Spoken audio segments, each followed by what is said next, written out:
Hey, it's your boy Sergeant Hunt on Henshins. So today is our episode 3 review. One, three, two, one. Episode 3 review of Kamen Rider Revice. Real quick before we get started with that, I did contact Toe Collectibles about my pre-order of the Revice driver, the set that comes with the driver, the T-Rex stamp, the um, grasshopper stamp that is actually Ichigo, um, and then the Henshin belt collection book or whatever that comes with it, a little special set. Um, that and my Kuga Arkle both have not arrived yet, and I just wanted to know if they had any updates and when they'd start shipping out. So as far as the Revice driver goes, that's going to be they're doing that in batches because they've been so like backed up with orders and stuff like that. Bandai has, so that's going to be in kind of batches based on like who did full payment and if they pre-order right away and whatever.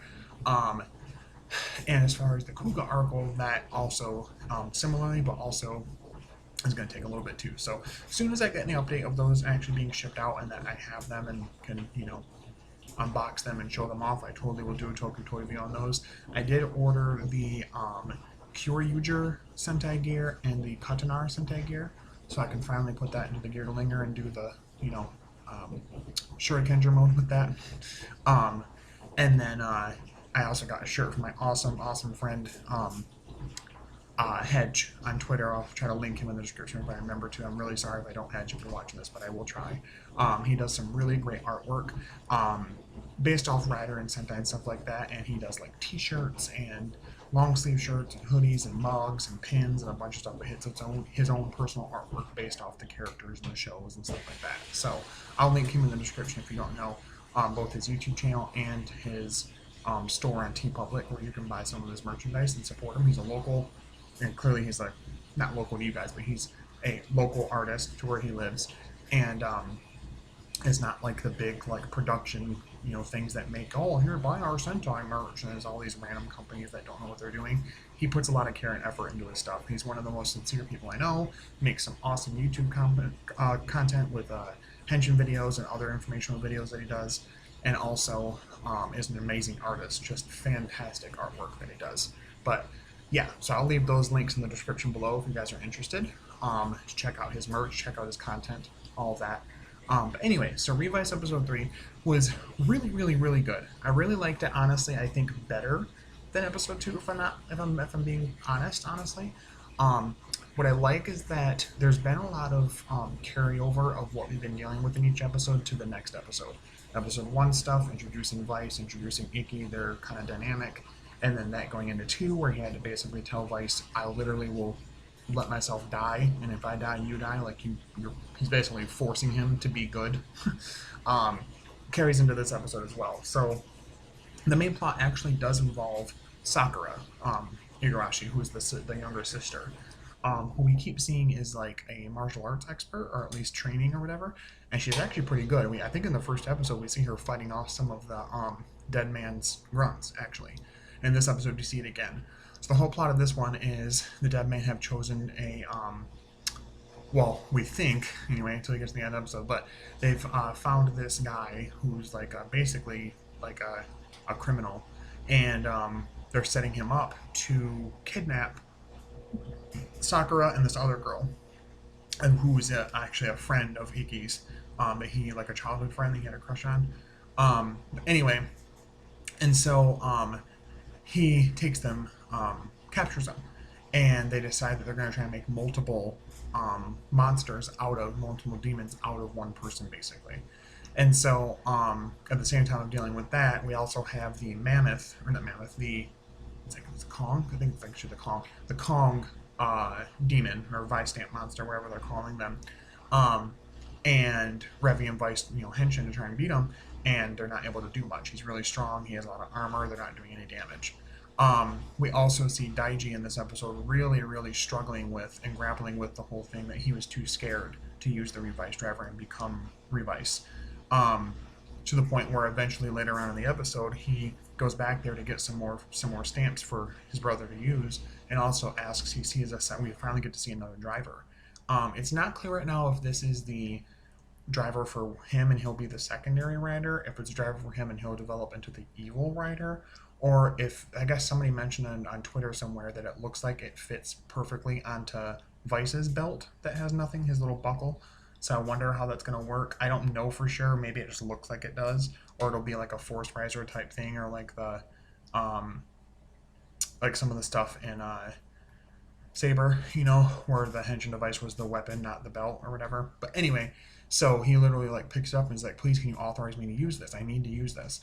And we don't get to see the fallout at first until later. Um, but we get some really good things back and forth with Icky and Vice.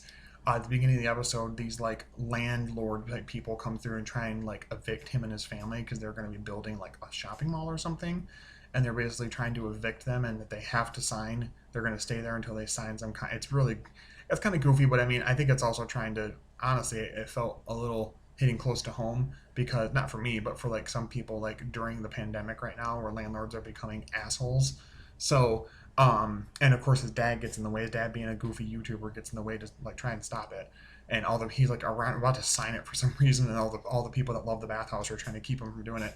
But what I liked is that Vice was like, "You bunch of jerks, dude, let's hench and beat the shit out of them." I love that. I love that Vice was like instantly like, "No, they're not going to take the bathhouse away." So I like that he's starting to become more human, and I think what we're going to get, which is fine because I kind of saw it coming, but I like it, is the aesthetic between them is going to be Vice learning to be more human and to realize that he has more a human side to him where he can care about things and everything, and that how that helps move him forward as a character.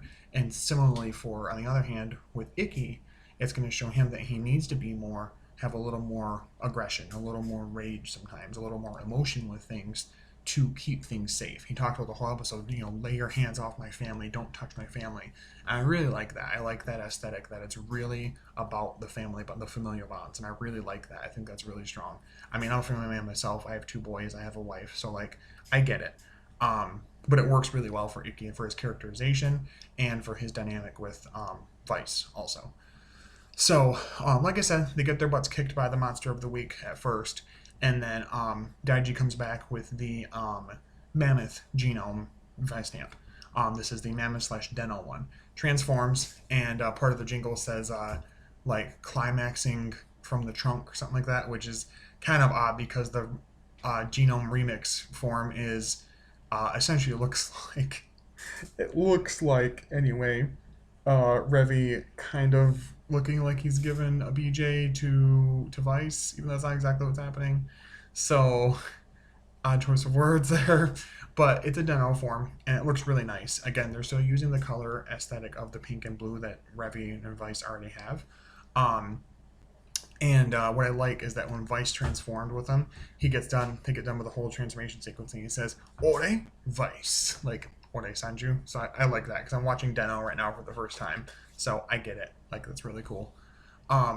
So they transform, and now this form is really strong. It's like a more, offensive type one, and defensive too in a way, because it has like armor pieces and stuff.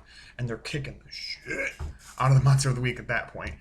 Sakura actually helps her and her friend escape on her own. She has this conversation with the guy, and she's like, "What do you think?" Because he wants like a ransom, and she goes, "What do you really think you're gonna get out of this?" He's like, "Well, too many people in the world are stupidly filthy rich and aren't willing to help those of us who can barely make enough money to make ends meet and put food on the table." He's like, and she's like, "What do you think this is really going to do?" And he's like, "Oh, we got to make a little noise somewhere." Which, yeah, sure. I mean, it's kind of a very like surface level way of looking at it, but I like that they talked about it, I guess. But she ends up getting through her little zip ties that she had on herself and like kicks him in the face a bunch and beats his ass and they get out of there. Before this, we actually get, I think it's what's his name? It's the dead man that has the sombrero on in the mariachi outfit. Is that Oltega or is that not Oltega? I can't remember exactly. Alejandro or something. I can't remember his name. He has a really cool name. But anyway, we get to see his demon form, his full demon form. And he actually is helping the monster beat the shit, essentially, out of Revi and Vice until they get their, mammoth genome Deno form. Then they're able to kick butt. And they don't destroy him, but they do kick his butt, and he kind of runs away with his tail between his legs. So I thought that was really funny. And I like that we're seeing a lot of the villains and them being like, "Oh, curse you, Revi and Vice." Oh, and, being upset and trying to come up with contingency plans to stop them or to hinder them so that they can make their goals happen. I like that. We're seeing a lot of intelligence here and really a lot of focus on the bad guys. I care about them. I care about them.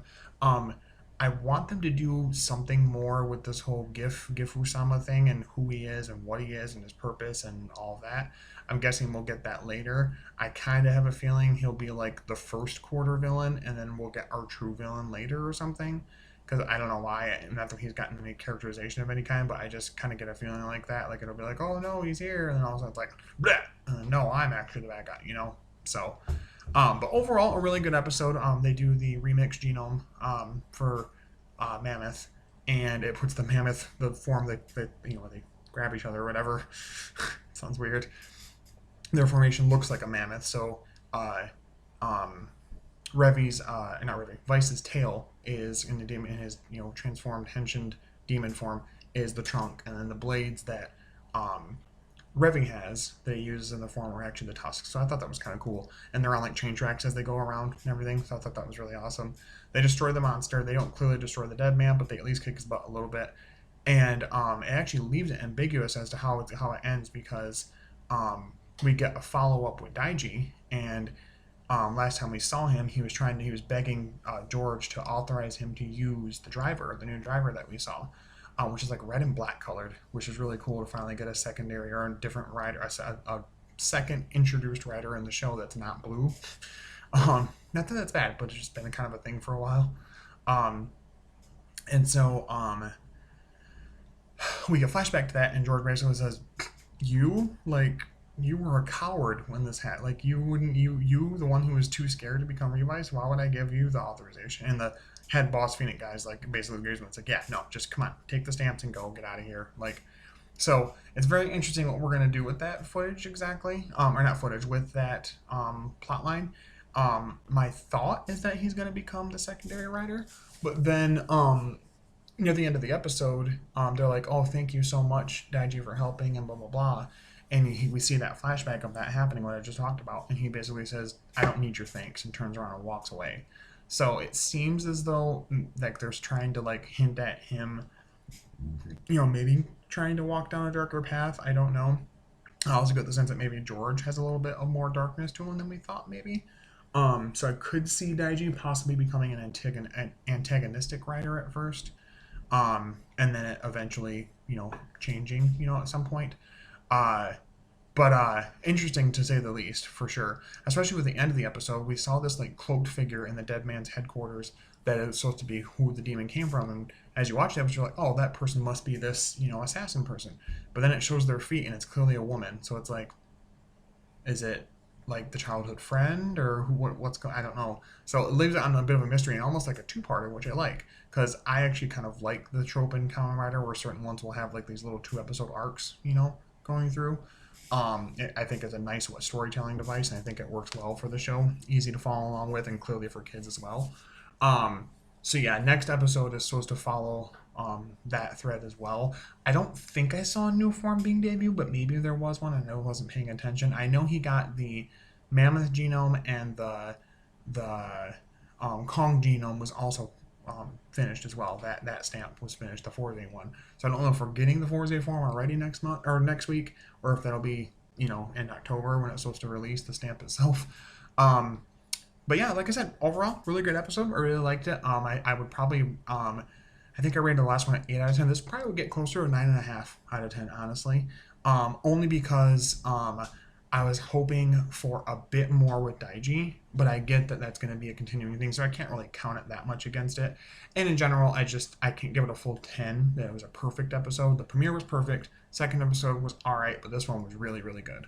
So like I said, as far as content coming up pretty soon,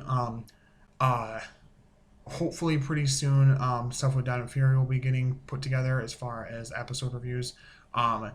I know that the international ones are out there, and if you guys want me to review those early, I can. If not, that's totally fine.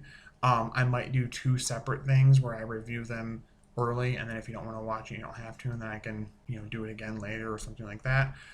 They'll be back on Nickelodeon and I think Netflix pretty soon, so that'll be easier for people to watch.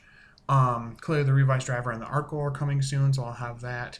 And whenever I get those 2 new Sentai gears, the Kyoryuger gear and the Katanar gear, I'll do a small video maybe of their function, what they sound like in the Gearlinger and the Gearlinger and all that. But yeah, like I said, I will leave in the description below links to my friend Hedge's TeePublic shop, so you can buy some merch from him, some awesome stuff from him. There's lots of different stuff on there from stuff with Forze, Revice, Deno, Super Sentai stuff, like lots of different things. So he's a really talented artist and one I definitely want to, raise up. So I'll definitely put links in the description for his shop and also his YouTube channel too, if you guys feel like you want to subscribe to that. I don't know if he does a ton with it now. I know he's doing some stuff with it, but I don't know if there's like if it's like weekly content. But I do know he's still putting content out, so I think he'd definitely welcome the subscribers for sure. But anyway, thank you guys so much for watching, for subscribing. I thank you guys so much. We're already above 220 subscribers now, which is insanity to me. Thank you so much for watching and for liking and sharing, commenting, even disliking. Any kind of back and forth is back and forth. That's fine. So anyway, as always, stay hooked on Henshins. I'll talk to you guys later. Bye bye boom boom boom. Bye bye.